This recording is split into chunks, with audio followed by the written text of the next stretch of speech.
안녕하세요. 다시 찾아와 주신 여러분을 환영합니다. 왜 프랑스 사람들은 포크를 내려놓고 이제 손으로 갈비뼈를 잡기 시작했을까요? 이 이야기를 그냥 요즘 유럽에서 한국 음식이 인기다 정도로 이해하면 가장 중요한 장면을 놓치게 됩니다. 지금 벌어지는 일은 메뉴판에 한식이 하나 더 올라간 사건이 아니에요. 한때 냄새가 낯설다, 방식이 거칠다, 격식이 없다며 밀어내던 사람들이 이제는 같은 테이블에 앉아 불판을 바라보고 고기가 익기를 기다리고 누군가 잘라준 갈비를 받아먹기 시작했다는 이야기입니다. 왜 하필 삼겹살 다음이 돼지갈비였을까요? 왜 개인주의가 강한 유럽에서 가장 공동체적인 한국식 식탁이 갑자기 통하기 시작했을까요? 오늘은 이걸 표면, 동기, 결과 세 층으로 뜯어보겠습니다. 먼저 표면만 보면 간단합니다. 한식이 뜨고 있습니다. K-팝이 길을 열었고 한국 드라마가 호기심을 만들었고 넷플릭스와 유튜브가 한국식 먹방과 식사 장면을 매일 유럽인의 화면 안으로 밀어넣었습니다. 해외 소비자 조사에서도 한식을 아는 사람은 계속 늘고 있고 먹어본 사람의 만족도도 높게 나오고 있습니다. 그런데 숫자보다 더 중요한 게 있어요. 사람들은 이제 김치나 라면만 궁금해하는 게 아닙니다. 한국 사람들은 왜 그렇게 같이 굽고 같이 자르고 같이 싸먹느냐를 궁금해하기 시작했습니다. 음식의 맛에서 식탁의 방식으로 관심이 옮겨간 겁니다. 이게 핵심이에요. 돼지갈비는 혼자 조용히 접시에 담아 먹는 음식이 아닙니다. 가운데 불이 있어야 하고 누군가 집게를 들어야 하고 누군가는 가위를 들고 고기를 잘라야 합니다. 누군가는 이제 먹어도 된다고 말하고 누군가는 상추를 펴고 누군가는 마늘을 올리고 누군가는 쌈장을 조금 더 얹습니다. 유럽식 식탁에서는 각자의 접시가 하나의 영토처럼 나뉘어 있죠. 내 고기, 내 소스, 내 와인, 내 공간. 그런데 한국식 갈비 식탁에서는 그 경계가 흐려집니다. 이 흐려지는 순간이 유럽 사람들에게 충격으로 다가온 겁니다. 뉴스에서는 보통 이걸 줄 서는 장면으로 소비합니다. 어느 식당 앞에 사람이 몰렸다.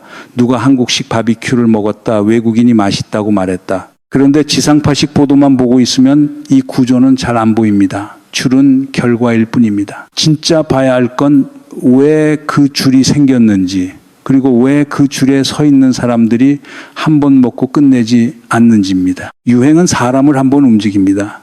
문화는 사람을 다시 움직입니다.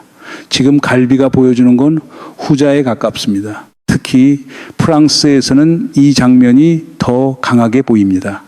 프랑스는 음식 자부심이 강한 나라입니다. 나이프와 포크, 코스의 순서, 와인과의 조합, 테이블 매너, 이런 것들이 단순한 식사 예절이 아니라 문화적 자존심처럼 작동해 왔습니다. 그러니까 한국식으로 테이블 위에서 고기를 직접 굽고 가위로 자르고 뼈를 손으로 잡고 뜯는 방식은 처음엔 불편했을 수밖에 없어요. 쉽게 말하면 프랑스 미식의 눈으로 보면 이건 너무 직접적이고 너무 뜨겁고 너무 시끄럽고 너무 사람 냄새가 나는 방식이었습니다. 그런데 바로 그 점이 지금은 매력이 됐습니다. 한번 보세요. 과거에는 왜 식당에서 손님이 고기를 직접 굽느냐고 묻던 사람들이 이제는 불판이 없는 고깃집을 어딘가 허전하게 느낍니다.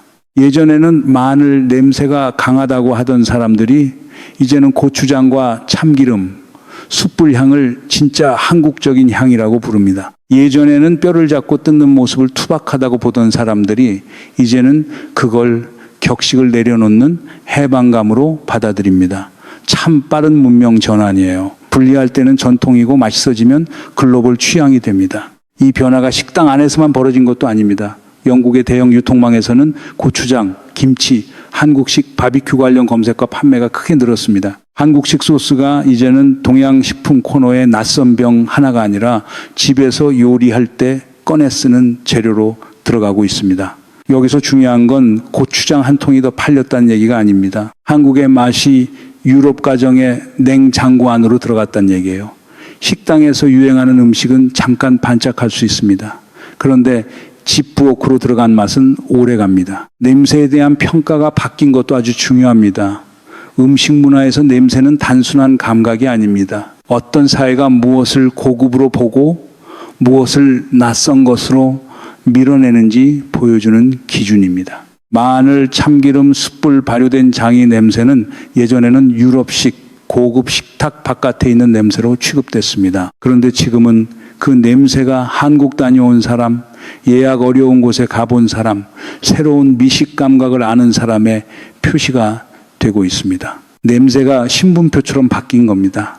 참 아이러니하죠. 코를 막던 사람들이 이제는 그 향을 설명하려고 와인 용어까지 끌어다 씁니다. 미쉐린 가이드에 이름을 올리는 한국식 바비큐 식당들이 늘어난 것도 같은 흐름입니다. 한때 한국 바비큐는 냄새나는 아시아 고깃집 정도로 낮춰보던 시선이 있었습니다. 그런데 이제는 미식의 제도 안에서 평가받고 추천받고 예약을 만들어냅니다. 물론 이걸 두고 서양이 인정했으니 이제 가치가 생겼다고 말할 필요는 없습니다. 한국 음식은 원래 강했습니다. 다만 흥미로운 건 그 강함을 보지 않으려던 시장이 이제 더 이상 못 본 척하기 어려워졌다는 겁니다. 여기서 많은 사람들이 첫 번째 답을 내놓습니다. 결국 한류 때문이라는 거죠. BTS가 웸블리를 채우고 한국 드라마가 넷플릭스를 장악하고 영화와 예능이 한국의 일상을 세계에 보여주면서 사람들은 자연스럽게 한국 음식을 찾게 됐다는 설명입니다. 맞습니다. 이 설명은 상당 부분 맞아요. 조사에서도 한류 콘텐츠를 보고 한식에 관심을 갖게 됐다는 응답이 높게 나옵니다. 드라마 속 주인공이 퇴근 뒤에 고기를 굽고 소주잔을 부딪히고 김치찌개를 떠먹는 장면은 그냥 배경이 아니었습니다. 그건 한국식 생활의 광고판이었어요. 그런데 여기서 멈추면 안 됩니다. 한류는 문을 열었습니다.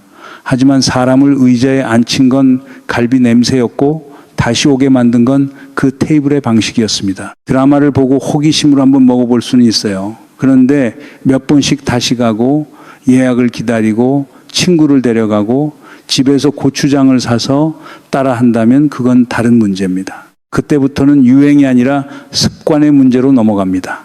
한국식 식탁이 유럽인의 생활 리듬 안으로 들어가기 시작했다는 뜻입니다. 그러면 왜 이 방식이 지금 유럽에서 먹히고 있을까요? 여기서 진짜 동기가 나옵니다. 유럽 사회는 오랫동안 개인의 자유, 개인의 취향, 개인의 공간을 강조해 왔습니다. 물론 그 가치는 중요합니다. 남이 나를 함부로 간섭하지 않는 사회, 각자의 삶을 존중하는 문화, 이건 분명 장점이 있습니다. 그런데 코로나 이후 유럽에서 더 크게 드러난 문제가 하나 있었죠. 외로움입니다. 혼자 사는 사람은 늘고 재택근무는 길어졌고 사람을 만나는 방식은 더 얇아졌습니다. 각자 자유로운데 이상하게 더 고립되는 상황이 생긴 겁니다. EU 차원의 조사에서도 외로움을 느끼는 사람들이 적지 않게 나타났고 OECD도 코로나 이후 사회적 고립과 외로움 문제를 여러 나라가 정책 의제로 다루기 시작했다고 봅니다. 그러니까 이건 그냥 감성적인 이야기가 아닙니다. 유럽의 많은 사람이 실제로 연결의 부족을 겪고 있습니다. 그런데 그런 사회에 한국식 고깃집이 들어간 겁니다. 가운데 불을 놓고 같은 연기를 맡고 같은 고기를 기다리고 같은 소스를 찍는 방식으로요.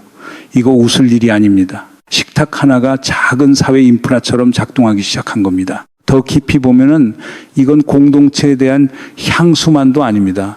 한국식 갈비 식탁은 강제로 친해지는 자리가 아닙니다.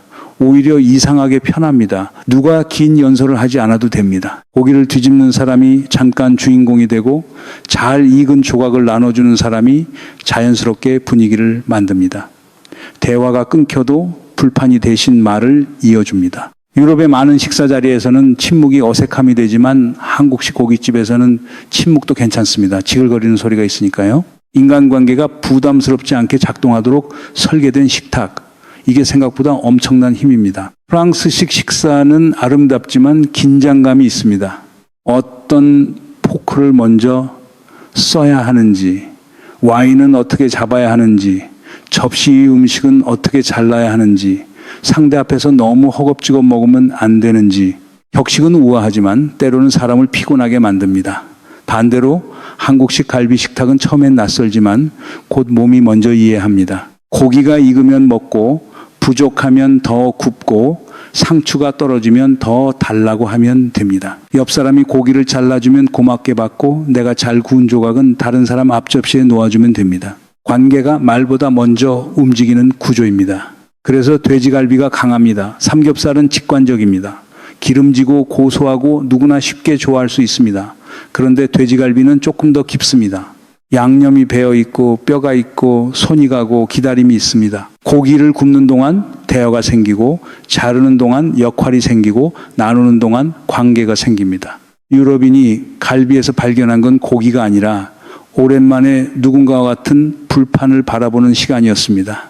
혼자 먹는 샐러드는 건강해 보이죠. 근데 마음까지 건강하게 만들지는 못합니다. 여기서 한국의 반찬 문화도 빼놓을 수 없습니다.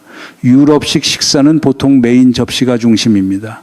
주변은 장식이거나 보조입니다. 그런데 한국 식탁은 작은 접시들이 동시에 마를 겁니다. 김치, 나물, 장아찌, 마늘, 쌈장, 파절이 하나하나는 작아 보이는데 합쳐지면 테이블 전체가 하나의 리듬을 만듭니다. 외국인들이 처음엔 이걸 다 무료로 주느냐고 놀라지만 조금 지나면 그 구조에 익숙해집니다. 메인 하나를 소비하는 식사가 아니라 여러 맛 사이를 오가며 자기 조합을 만드는 식사입니다. 이건 유럽 미식이 강한 곳에서도 쉽게 대체하기 어려운 한국식 풍요입니다. 문제는 여기서부터입니다. 한국 음식이 유럽에 들어간 게 아니라 한국식 경험 설계가 유럽 식당 안으로 들어간 겁니다. 한국식 바비큐 식당은 단순히 음식을 파는 곳이 아닙니다. 냄새, 소리, 온도, 속도, 대화, 손동작을 함께 팝니다. 고기가 지글거리는 소리, 숯불 향, 불판을 갈아주는 타이밍, 반찬이 계속 리필되는 느낌, 소주잔을 나누는 리듬, 이 모든 게 합쳐져서 한국적인 경험이 됩니다.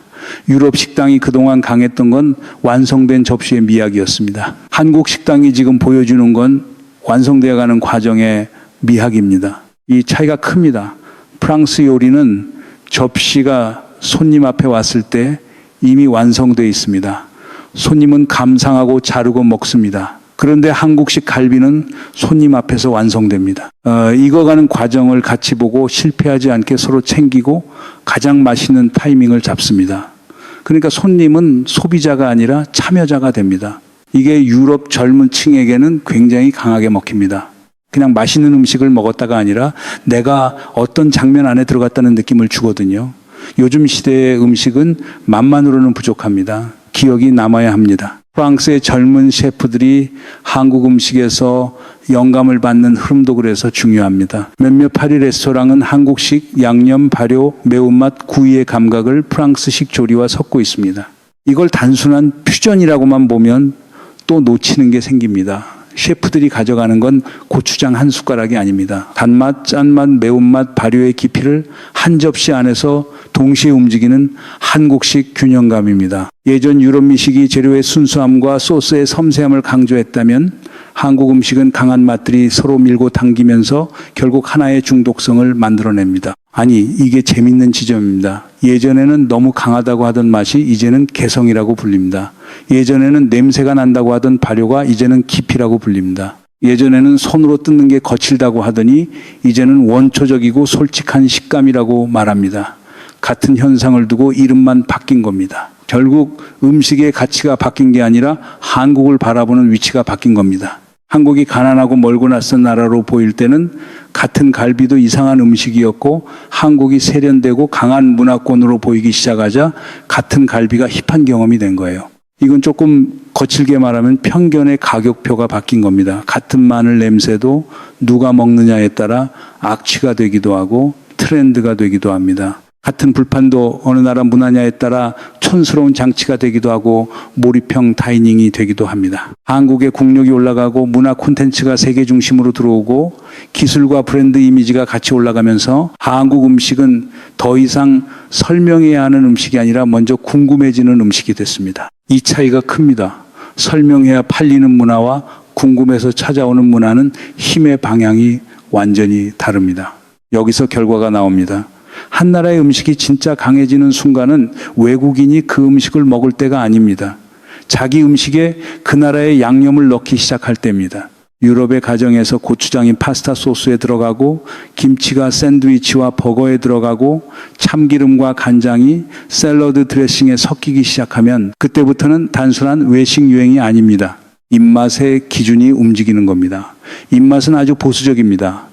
사람은 생각보다 쉽게 바뀌지 않아도 입맛은 한 번 바뀌면 오래 갑니다. 매운맛을 알게 된 사람은 다시 심심한 맛으로 완전히 돌아가기 어렵습니다. 한국식 서비스와 기술도 같이 들어갑니다. 한국 식당에서 익숙한 테이블 주문, 빠른 회전, 선명한 메뉴 사진, 알레르기 정보, 즉각적인 추가 주문 방식은 유럽 식당 문화와 충돌하면서도 매력을 만듭니다. 유럽에서는 직원을 기다리는 시간이 식사의 일부처럼 여겨졌습니다.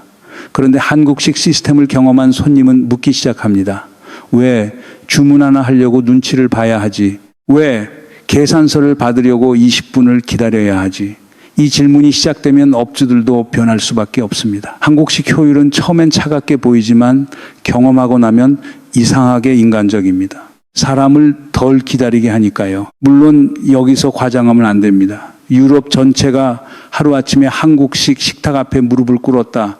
이런 얘기는 너무 쉽고 그래서 약합니다. 실제로 파리는 여전히 까다로운 시장입니다. 한국 음식에 대한 만족도나 재방문 의향이 다른 도시보다 낮게 나오는 조사도 있습니다. 바로 그래서 더 흥미롭습니다.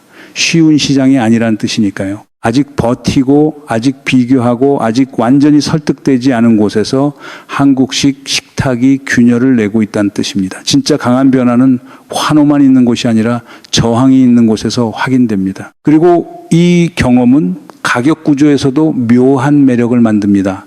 유럽의 고급 식사는 비싸고 조용하고 멀리 있습니다.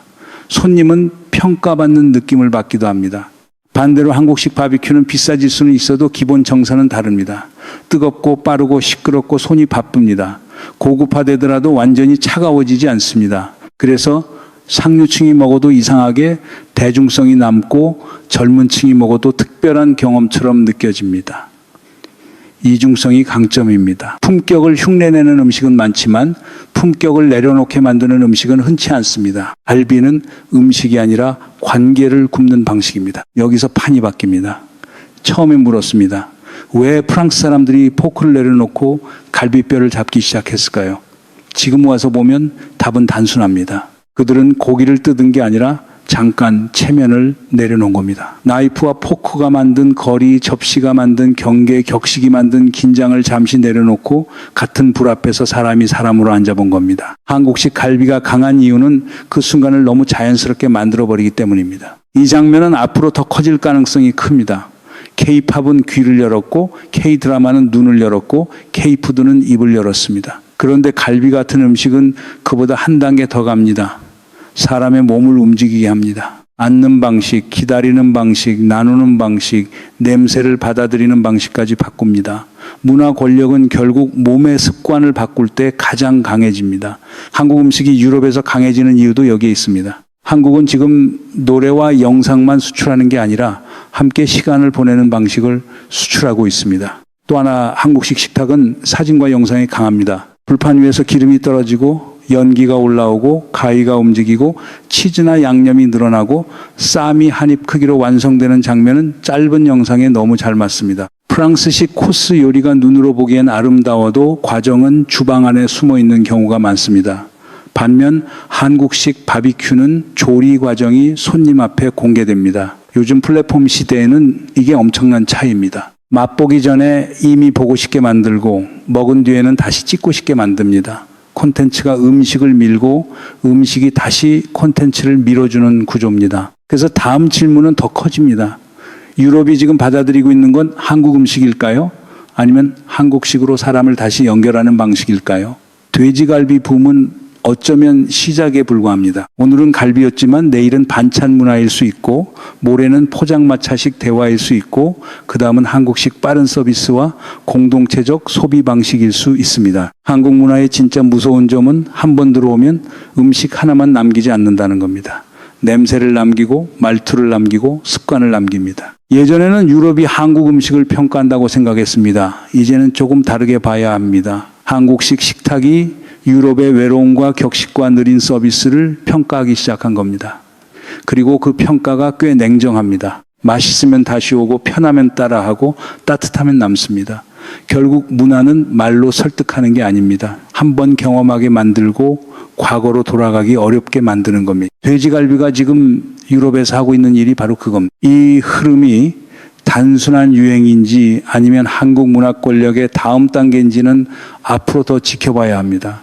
하지만 한 가지는 분명합니다. 누군가 포크를 내려놓고 갈비뼈를 잡는 순간 그 사람은 이미 한식의 맛만 경험한 게 아닙니다. 한국식 관계의 온도를 경험한 겁니다. 그리고 문화의 승부는 대개 거기서 납니다. 머리로 인정하기 전에 몸이 먼저 기억하는 순간 말입니다. 이런 흐름을 계속 같이 들여다보고 싶으시면 좋아요와 구독 부탁드립니다.